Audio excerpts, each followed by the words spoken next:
Live from KSAT 12, the 6 o'clock news starts right now. New at 6, a former Bexar County detention deputy indicted, accused of altering a government document to cover up an attack on an inmate. Victor Collins, arrested last year, charged with assault, bodily injury. Investigators say he assaulted an inmate in February of 2021. Then they say he tried to hide it in the paperwork. But the inmate told other officials that Collins had assaulted him. At the time, Sheriff Javier Salazar said that inmate's facial injuries were, quote, pretty substantial. According to an investigator, Collins changed the paperwork, falsely claiming that no force was utilized. A probationary deputy admitted to seeing the alleged assault, Sheriff Salazar said. Now, if convicted, Collins could be sentenced to up to 10 years in prison. Is scarcity on the shelves and worry over what's to come. The San Antonio Food Bank says they are bracing for the busiest part of their year. And look at these empty shelves. They are especially concerned for kids. According to the food bank, inflation causing more people to reach out and ask for help. However, donations of food are down. Alicia Barrera takes us inside the warehouse where volunteers hope things will pick up before it's too late. Worry is starting to creep inside the warehouse that's usually stocked up. If you walk through our warehouse, you could almost see from one end to the other through the shelves because it's mostly empty of the non-perishable food items. With inflation only intensifying and summer just around the corner. Summer is always our highest time of need. Michael Guerra, Chief Development Officer with the San Antonio Food Bank, says it's the perfect storm. The gains that people made in their wage have been eroded. Our numbers are actually up compared to how they were in December. And with summer looming, and that means kids who are going to be out of school aren't getting breakfast or lunch at school. The need for items is immediate, and they're depending on community partners like the United States Postal Service to stock the shelves. We have letter carriers across the city that will be going out and collecting food from everybody's mailboxes or everybody that leaves any kind of food on the mailbox. Any bag will do during the Stamp Out Hunger Food Drive, the largest one-day food collection effort in the nation. It'd be nice to go to every single house with 2 to 3 cans of food.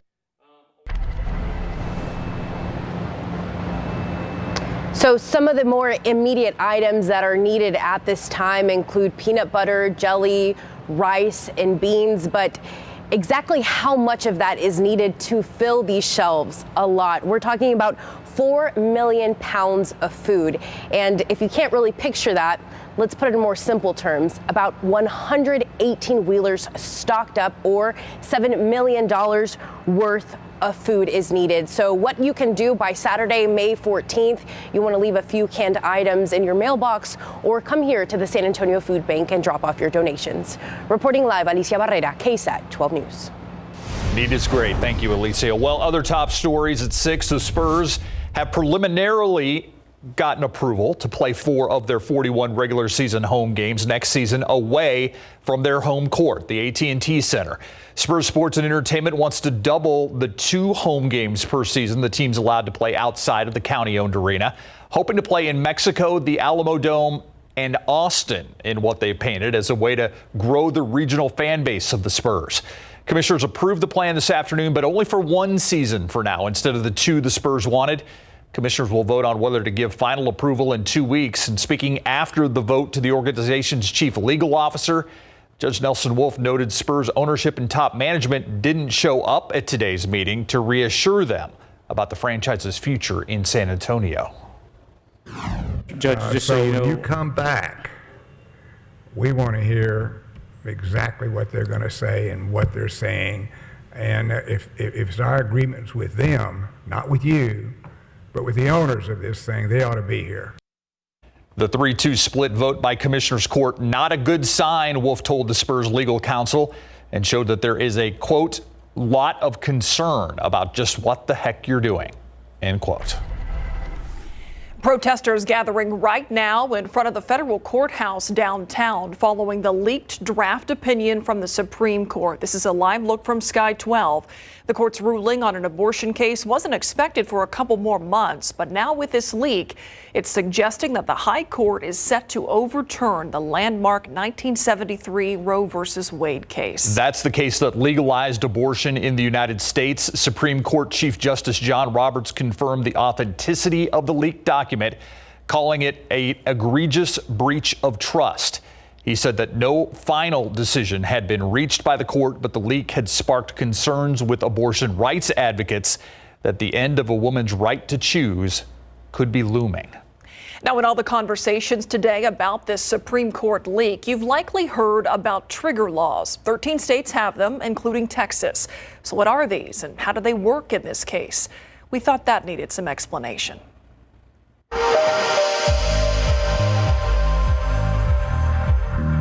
Think of a trigger law as a just-in-case strategy. It's a way for states to automatically change their laws based on what happens at the federal level. A trigger law actually is a law that's passed by a legislature that goes into effect if or when the Supreme Court or the federal government changes a law. So in this case, in Texas, it means that if the Supreme Court overturns Roe versus Wade, then 30 days after that ruling, automatic law goes into place saying that all abortions are banned in the state of Texas. This abortion trigger law has been on the books since last summer after Governor Greg Abbott signed House Bill 1280. It came out of the same legislature that passed SB 8, the controversial law banning Texas abortions after 6 weeks. 13 states have trigger laws related to abortion, and most of those, like Texas, have their own abortion restrictions in place. Legislators, particularly in those red states that have been trying to oppose abortion, have knowingly passed these things with the intent of, or really a hope as much as anything else, or a wish that the Supreme Court would shift toward a more conservative view. And so they bid their time, basically. This is not the first trigger law in Texas. Lawmakers passed one related to the Affordable Care Act, hoping the Supreme Court would strike down President Obama's plan. There was even a trigger law related to the national speed limit in the early 1990s. Texas had a law in the books that said once the national mandatory speed limit is repealed, it literally triggered overnight the lifting of the speed limits and sending the state transportation department out to actually change the sign. Now the whole country waits for signs of the highest court's official ruling. What the court is saying in this draft, if it remains the same, is that the Constitution does not protect abortion. It's up to the states. A lot of questions here, but then there are those that center around the political and legal implications of the High Court's anticipated ruling on this. We're going to talk about what this could mean for American and Texas politics in our KSAT Q&A coming up at 6:30.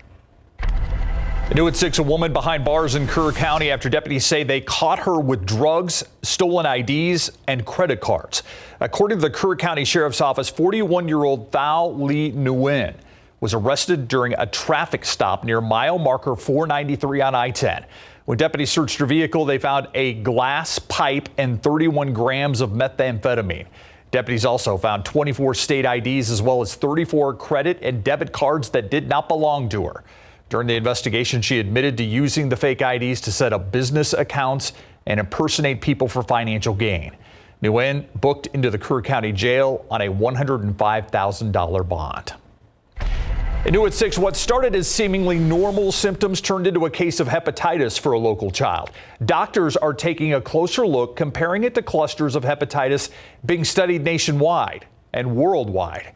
As the child continues her fight in the hospital, her parents tell Courtney Friedman they're sharing her story to educate, not to cause panic. The symptoms were gradual. A random cough in the middle of the night, then she kind of vomited. We thought it was triggered by the cough, followed up with some abdominal pain that we thought was related to constipation, and then dark urine. Thought I was giving less water. Coming into week 3, diarrhea, and then finally the yellowness in the eyes and the skin. And that's what caused us to take her to the doctor. The girl's mother, Elizabeth, says her family's extremely private and didn't want to share her daughter's name and face, but still felt compelled to share her story to help other parents stay proactive. I don't want to instill fear. The yellowing of the eyes and skin is called jaundice, which signals hepatitis. Once at University Hospital, that's what the 2-year-old was diagnosed with. They ran a whole lot of tests, and one of them being the adenovirus. An adenovirus is a type of virus that can cause many things, ranging from common cold to hepatitis. It happens to be the virus doctors think may have caused many of the pediatric hepatitis cases breaking out worldwide. It's been hard. It's been ups and downs. At a certain point, a liver transplant was brought up in conversation, but since then, this little one's state has continued to improve. Between prayers, Elizabeth is encouraging other families. I don't want anybody to wait like 3 weeks like I did, before I took my daughter, and thinking it was constipation, thinking all these other things. She says even if the symptoms don't seem to fit together, call your doctor just to ease your mind. Courtney Friedman, KSAT 12 News. Let's take a look at traffic right now. Let's go to the TransGuide camera here at I-35 and 410. Everyone heading north there. You can see the normal slowdown as these two highways converge there. Just slow going. Typical 6 o'clock traffic. Northside ISD taxpayers will make a nearly $1 billion decision when they head to the polls on Saturday. The school district is asking voters to approve a bond proposal that will mostly go to renovating existing schools in that district. The bond money will be borrowed and then paid back over time. RJ Marquez spoke to Superintendent Dr. Brian Woods to break down more of what voters need to know. Northside ISD has seen major growth and expansion in recent years, but Dr. Brian Woods says this latest bond proposal is about making sure older schools in the district have a future. The proposal itself is 95% about investing in schools that are 40 years old or older. The total amount of the proposed bond is $992 million, but before voters make this decision, Woods wanted to clear up some misconceptions. There will be no associated tax rate increase with this proposal. However, because of a change the legislature made in 2019, they inserted language for school districts. The language has led to confusion, but Woods says the district has not had a tax rate increase in the past 12 years. No school district in the state controls appraised values. What we do control is that tax rate, and we can promise it will not increase as a result of this proposal. The proposed bond would pay for upgrading more than 20 existing Northside ISD schools, and that includes John Jay High School, which is looking to upgrade its Science and Engineering Academy, pay for parking, and also upgrade its ROTC facilities. Like John Jay, more than half of the district's schools are decades old. $645.5 million would be invested in these schools. HVAC units and making them more efficient, replacing roofs so that they don't leak, replacing flooring that's become problematic, or paving and drainage. The proposal also includes tech, security, transportation, and library upgrades, plus a new elementary school. But mostly is about giving more opportunities for students in older schools to succeed. Zip code shouldn't determine the quality of the facility, or for that matter, a teacher that a child has, and we're trying to make good on that promise. RJ Marquez, KSAT 12 News. By the way, the window for voting early in the May 7th state amendment and municipal election closes in a little less than 2 hours. 2 constitutional amendments on the ballot, along with city bonds, school bonds, other municipal races. For a primer on what is on the ballot, you can head to KSAT.com's election page to see a sample ballot and find a place to cast your vote. This coming Saturday is Election Day, and to be clear, this is not the primary runoff election. That one is coming up on May 24th. We have 2 election days this month. You can find more information on that as well at KSAT.com. Let's take a look outside right now with live cam. Another warm and muggy day out there, 88, but let's just say temperatures, they've got some room to grow. Adam has your forecast coming up.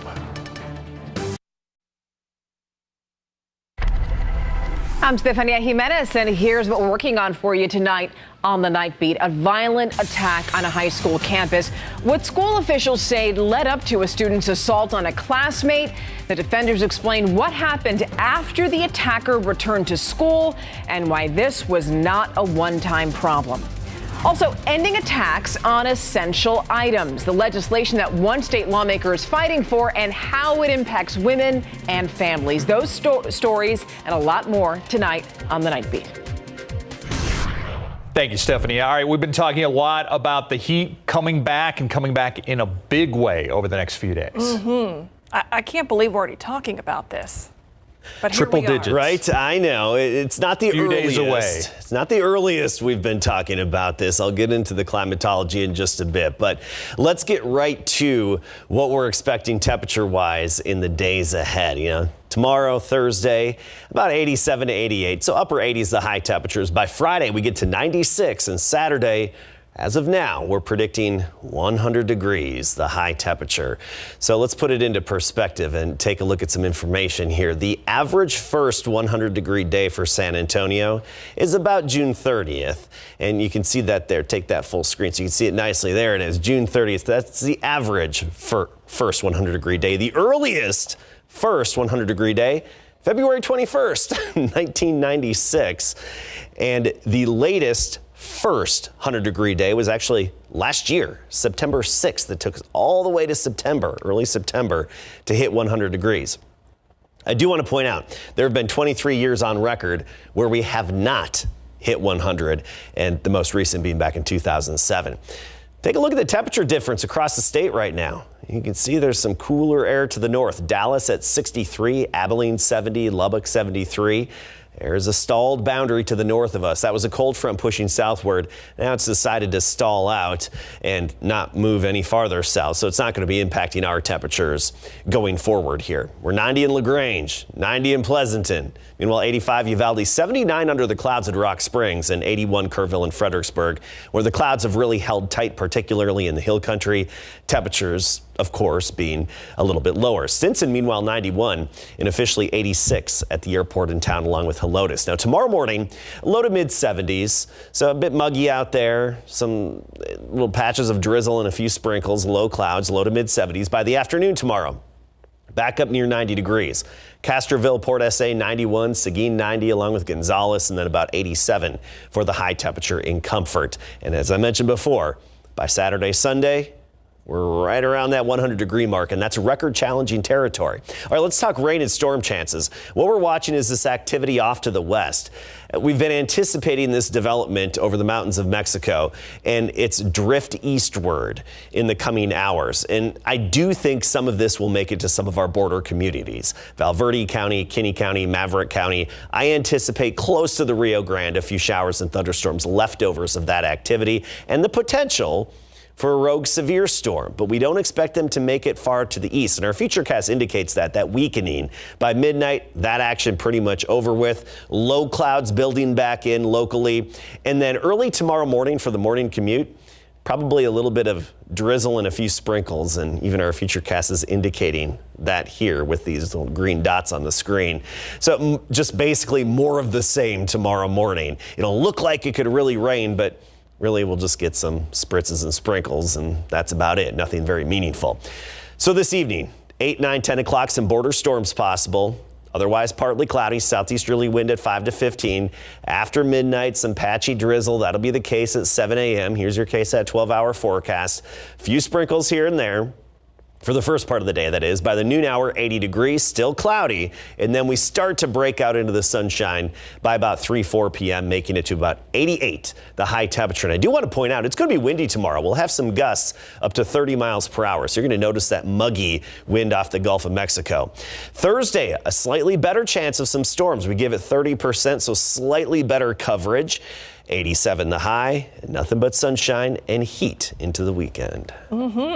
Thanks, Adam. All right, you know, they say everything's bigger in Texas, including apparently the draft picks. Yeah, the draft class of the Dallas Cowboys after they got pushed around the playoffs by the San Francisco 49ers. So the Cowboys go big, and the Texans counter with homegrown picks when we come back.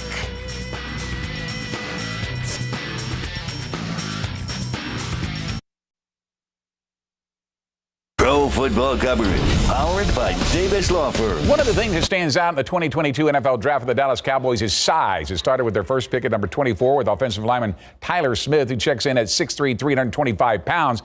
But it doesn't stop there. Just look at some of the rest of the Cowboys' 9 draft picks, including 5th-round draft pick, offensive lineman Mac Waletsko, who is 6'8", 312 pounds, and fellow 5th-round pick John Ridgeway, a defensive tackle out of Arkansas, at 6'5", 321 pounds. This all has to do with what happened to the Cowboys against the 49ers, where they were ousted in the first round of the NFL playoffs. The Niners held the Cowboys to just 45 yards rushing by the running backs while running over Dallas with 169 yards, included the 26-yard game-sealing touchdown by Deebo Samuel. I'm really buoyed because I've always, on our defense against a running game, have always held my breath on getting Big Boy in there. And so this is a real statement in my mind with Dan and with Mike as to how we're going to address the run game when we get into the playoffs, which we're sure to have. All right, in addition to their 9 draft picks, the Cowboys are also bringing in 20 undrafted free agents to participate in the team's rookie orientation next week. Among those headed to the Star in Texas is Texas Tech kicker Jonathan Garabay after the Cowboys cut Greg Zuerlein. There was talk of the Cowboys using the draft pick to select a kicker, which is unusual. Now you know why. They can usually sign an undrafted free agent to fill that spot. And the Cowboys have been very successful at that. Just look at Terrence Steele out of Steele High School as one example, not to mention Tony Romo and Super Bowl champion Drew Pearson. Now, here's something you may not have realized about the Texans 2022 NFL Draft. 1/3 of their 9 picks are from Houston. That includes former Aggie offensive lineman Kenyon Green, who played for Atascocita High School, defensive back Jalen Petrie out of Baylor, who suited up for Stafford High School, and offensive lineman Austin DeCoulis out of LSU, who went to Cy-Fair High School. In fact, 2 of the Texas' first 3 picks are from the Bayou City. What does that mean to the man behind the curtain making those picks? Think about that. It's great, but just not just because they're from Houston. It's because they're good players. That look, I would say this, like there's a lot of good football players in the state of Texas, and specifically in the city of Houston. So, I mean, it's probably a good place to start. So, the fact that they're homegrown here is probably more. I mean, their families are probably more ecstatic than I would say anybody else. Now, the Houston Texans have traded defensive back Lonnie Johnson to the Kansas City Chiefs, but only for a conditional 7th-round draft pick. That's after the Texans went heavy on defense during the 2022 NFL Draft, especially in the defensive backfield. But what a drop for Johnson. Originally a 2nd-round pick in 2019 draft selected by Bill O'Brien, but only started 19 games over 3 seasons. At least he'll be paired with former Texans safety Justin Reed, who just agreed to a 3-year, $31.5 million deal. Congratulations to San Antonio FC, who landed as many as 4 players on the United Soccer League Championship team this week. Defenders Mitchell Taintor and Fabian Garcia are joined by midfielders Nicky Hernandez and PC after SAFC defeated Monterey Bay FC 6-0 last Saturday. In the highest scoring match in team history, it was Hernandez's first start, who scored and assisted. This is the 3rd time Garcia has been named to Team of the Week honors, as well as for Taintor, who is also making his 3rd appearance. And for PC, it's his first appearance on the Team of the Week after scoring his first goal of the season. PC's real name is Victor Baglaria Hero. Haglaria? Now you know why they call him PC. Pagliari. There you go. I don't know. I'm trying to help you out. That's what it is. Yeah. And now you know why they call him PC. Yeah. For you. For Greg. No, that's how. I know. No, they actually announced at the games. I know. Because of that. I got you. All right. Thanks, Greg. Our KSAT Q&A is up next. We want to go back now downtown to a crowd that is growing outside of the federal courthouse, all in protest of this leak out of the U.S. Supreme Court. Yeah, a leak that seems to indicate that the court is ready to overturn Roe versus Wade. A lot of protesters down at the federal courthouse. Our Lee Waldman is there too, covering exactly what's happening down there. Lee joins us live. Lee, I'm guessing a lot of these are pro-choice protesters. Are you seeing pro-life protesters there as well?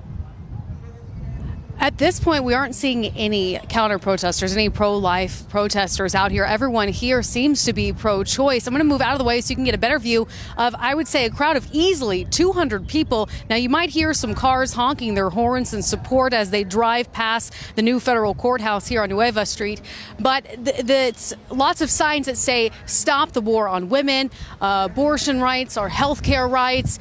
People here gathering, trying to get their message heard, saying never again with cross out of a clothing hanger as well. So some very dramatic signs that we're seeing here at the new federal courthouse, but everyone in good spirits, but ready to fight if this ruling seems to come down to reverse Roe versus Wade. Now, it's very important to point out that abortion rights are still legal at this point, and that is a big point that these protesters are trying to make. They're also stating, like, if you have an appointment to get an abortion, you can still do so right now. As we know, that is just a draft opinion that was leaked yesterday, so nothing is official yet, and that's the point people here are trying to get across. They're chanting things like hands off my body, women's rights are human rights. It's very, very calm, but like I I said, at this point, we're not seeing any of the counter protests. I don't know if that will happen as we wait here a little bit longer, but the crowd seems to grow and grow. More people showing up with their own signs, telling their own stories. One of the organizers here, her name is Jules. She actually shared her story of getting an abortion at the age of 17. So people here very calm, cheering, but trying to get their message across. And it seems to be a positive feedback from the community as they drive past, honking their horns in support of this protest that's happening here behind me. Steve? All right, that's our Lee Waldman reporting live from downtown San Antonio, the new federal courthouse on Nueva. Thank you, Lee. And of course, we'll check in with you again tonight on the Night Beat at 10. I want to get to our Q&A now. Yeah, that scene right there just goes to show you how much passion surrounds this very issue. It's a similar scene playing out really across the country as all of these questions loom about what is going to happen if and when this ruling comes down. One of those being, what could we see the effect on politics be? Yeah, and political science professor from UTSA, the chair of the political science and geography department, John Taylor, joins us. Always a pleasure to have you with us, John. Talk about how would you describe what happened last night with this political leak of this draft copy? I got to say, I was checking my Twitter feed last night, and I said, "Holy crap!" And my wife was like, "What's wrong?" I said, "You're not going to believe this." She's like, "What?" I mean, it's had just a bomb-like effect on politics in the last 24 hours. And just this month, we're talking a few minutes ago about how we have a big runoff in our area. We've got elections underway right now. So let's start with the races that you see really feeling the most effect from this decision, if and when we do see these details come out from the Supreme Court officially. Well, I think we're going to see an impact definitely in CD 28 between Congressman Cuellar and Jessica Cisneros. Cisneros has been pushing really hard regarding abortion already. We've seen tons of ads. The Air War in particular has been talking about that. And then we look at the Attorney General's race, both the Democratic and Republican Party runoffs, particularly the Democratic Party. There was a lot of discussion just in the last 4 or 5 hours or so between the two candidates about the issue of protecting a woman's right to choose, all that sort of stuff. On the Republican side, you've got Ken Paxton, who's the guy who actually led litigation and actually defended Texas in the Supreme Court, among other places. You got George P. Bush, who actually went to Washington today and was standing in front of the Supreme Court, basically with the pro-life side. So it's absolutely going to impact those races. And we're not even talking about the fall yet. Beto O'Rourke has already called for a rally in Houston this weekend. Surprisingly, the governor's not said a thing yet, although I'm sure that's coming soon. Lieutenant governor has, but not the governor. Yeah, I thought that was very interesting today that we did not hear from Governor Abbott in a reaction. Obviously, the lieutenant governor embracing if this is actually true and what the Supreme Court wanted to do, embracing that ruling. And the Jessica Cisneros, Henry Cuellar race, I mean, she was running these ads against Cuellar with abortion being at the center issue even before this ruling came out. So she's kind of doubling down on that. But what do you think the implications are nationwide? I mean, I think there are a lot of people that thought 2022 was going to be a very bad year for Democrats. Does this change that landscape at all? Is this a powerful enough issue to drive people to the polls that maybe weren't going to be there before?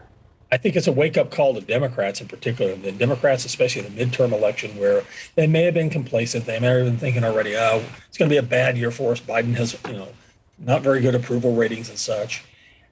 Now, all of a sudden, you've got this issue, which is a key issue in Republican Democratic Party politics. You got to think that it's going to energize voters, particularly younger voters who are really interested in this issue. If they can't get them to the polls on this, they're hopeless for 22 and even into 24. And that's a good point. I mean, you talked about how we're not even to the fall yet. Well, we're not even to 2024 yet, much less 23. But already there's talk about what this could mean for the presidential race. Absolutely. You're talking now about abortion being front and center when candidates are talking about potential appointees to the Supreme Court, future appointees to the Supreme Court. You're talking about what a president may or may not do in terms of supporting abortion rights. Right now, you have a bill that's been passed by the House, but is mired in the Senate, and the threat of filibuster, in particular by Senator Manchin from West Virginia, that likely means that any attempt by Democrats right now to try to codify Roe versus Wade is not going to happen, which means if the Supreme Court rules as we think they may, now you're going to have a discussion in the 24 election about are you going to support or not support some sort of law that basically overturns the Supreme Court decision, which, by the way, is not easy to do to begin with. Usually it takes another Supreme Court decision or a constitutional amendment. Obviously, you get on social media and there are a lot of people trying to prognosticate exactly what this means. But if we just look at Texas, and even closer, we look just at our KSAT viewing area in San Antonio, does this have implications for the state house race, the seat that Lyle Larson is leaving behind? Does it have implications for the Tony Gonzalez race in South Texas? We've already talked about the Cuellar Cisneros thing. Does it even go down as far as the county judge race? I mean, do you think that's going to be an issue in that race? I'm not sure of the county judge race, but I would say in state house and state senate seats, I think you are going to see this as an issue play out, especially in those seats in San Antonio and elsewhere where we have relatively either competitive race or one in which you've got an incumbent who's leaving, therefore it's an open seat. This issue will play out on both sides. Republicans will say, look, it's energizing us as well as pro-life voters. So both sides may see, an uptick in at least in voter turnout as a result of just this one issue. Although I should caution, usually one issue, abortion, doesn't energize Republicans as much as border issues do, but abortion tends to energize Democrats more. So we'll see how it plays out by the time we get to November. And we have both those issues to talk about in the upcoming elections. And before we let you go here, I want to be clear, make sure that everybody understands. You helped us explain the trigger law that's in place right now in Texas. So if this ruling does come down officially from the Supreme Court, that would take effect, banning abortions in this state. But essentially, this ruling, if it were to come to pass, it just leaves it up to states to decide how they'll assess abortion. Correct. It basically returns essentially a regulation of abortion to state rights and state control. Now, one could say, well, that's a victory for federalism. Maybe, maybe not, because now you're talking about how it's spread out in terms of states that don't have abortion, don't allow abortions, those that do. In Texas, you're talking about when Texas, assuming the trigger law goes into effect, assuming the Supreme Court does its thing, you're now talking about the ability of a person to be able to go get an abortion. The travel distance on average is going to be 600 miles or more. You're literally talking New Mexico or Colorado. Wow. John Taylor, political science professor, University of Texas, San Antonio. Always appreciate your time and your insight, sir. Always happy. We'll be right back.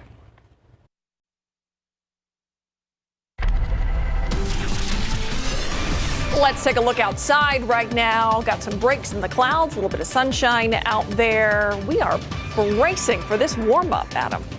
Yeah, the warm-up's on the way. I mean, it's going to be more of the same the next couple of days, but by Friday and especially the weekend, you're going to be feeling it. But outside this evening, the here and now, the short term, we're 86 degrees currently, 85 at 8 o'clock. By 10 o'clock, 80 degrees. Warm and humid overnight tonight, but the real heat kicks in Friday, then especially into the weekend. We're looking for some thunderstorm development for parts of our area tonight. We'll talk about that in a bit, along with our other storm chances and the weekend heat coming right up.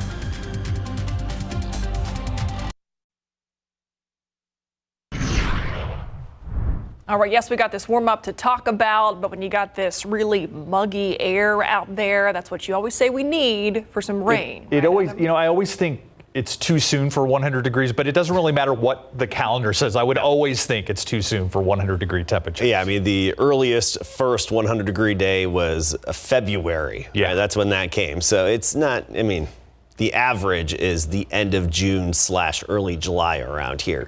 Rio Grande storms tonight. That's what we're watching. Otherwise, the rest of us just dry and partly cloudy. A few other storm chances, though, over the next couple of days. And then 100 degrees is what we're expecting this weekend. All right, let's get right to it. Take a look at the radar screen. And we're watching closely that activity that's in Mexico right now. This is what we were talking about yesterday. We were anticipating to develop and potentially even make it to the Rio Grande. Right now, it's not doing that. It's having a hard time making it eastward, but we're expecting further and continued development and then the potential for it to actually make it to some of our border communities, but really not much beyond there. Here's the big picture. There's actually a stalled frontal boundary to the north of us that's completely unrelated to the activity that's developing in Mexico.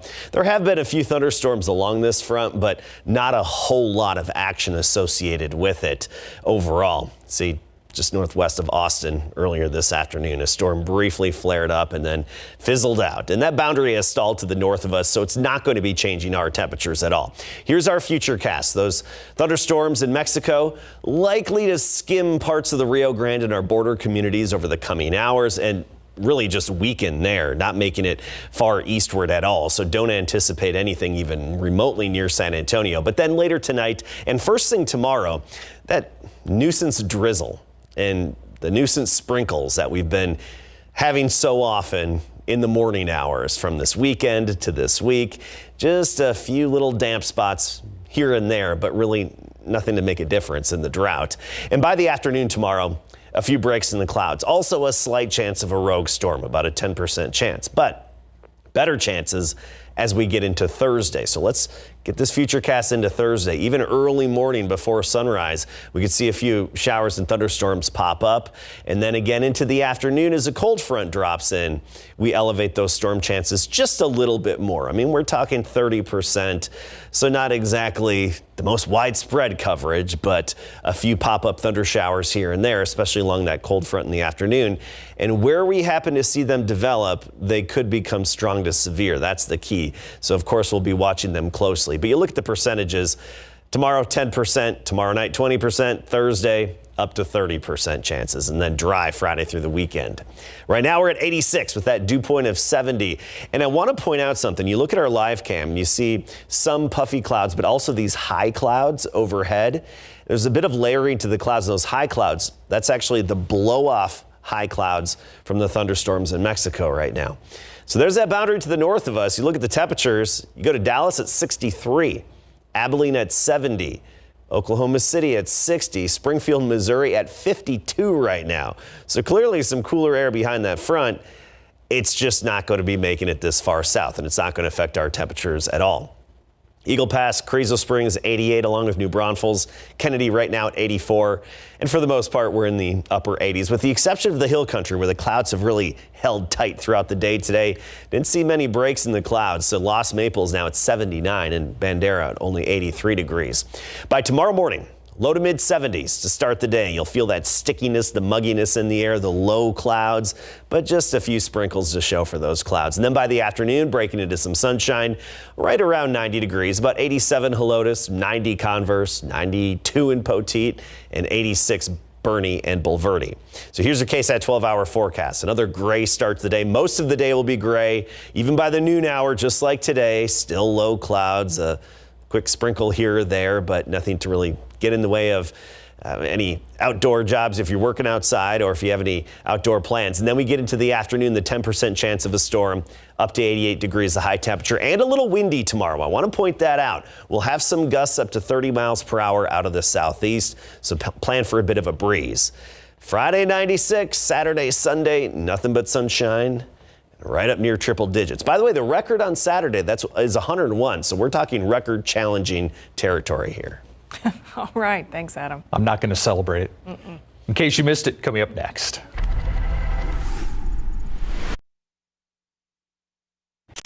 Here's today's In Case You Missed. And good morning to you. It's Tuesday, May 3rd. 2 seasons, each with 4 home games, not at home in the AT&T Center. It's a request that Spurs Sports and Entertainment has painted as a way to build the regional fan base from Mexico to Austin. A high school teacher who resigned last month now being investigated for sexual assault.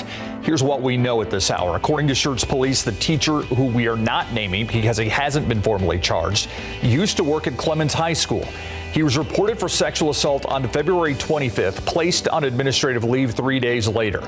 Then on April 14th, he resigned. We now have an update on a shooting involving an off-duty Bexar County officer last week. That suspect in the case identified now as Mallory Tristan. Her photo was taken the night that Tristan reportedly took the deputy's gun and fired it inside a home on Autumn Pass. KSAT's newest podcast, South Texas Crime Stories, back with a new episode, The Murder of Monica Rizzo. Rizzo disappeared back in May of 1997, but wasn't reported missing until an anonymous tipster told police her bones were buried in her backyard. A search would reveal that hundreds of bones were actually found. Late Monday evening, the first draft of the opinion that would overturn Roe v. Wade was published by Politico. UTSA Associate Professor of Political Science Matt Brogdon says a breach of this kind is something that's never been seen before. It has occasionally been the case that the public has become aware of, say, a vote in the court prior to an opinion coming out, but an actual draft opinion from the court's majority prior to the court's official announcement of the decision is completely unprecedented.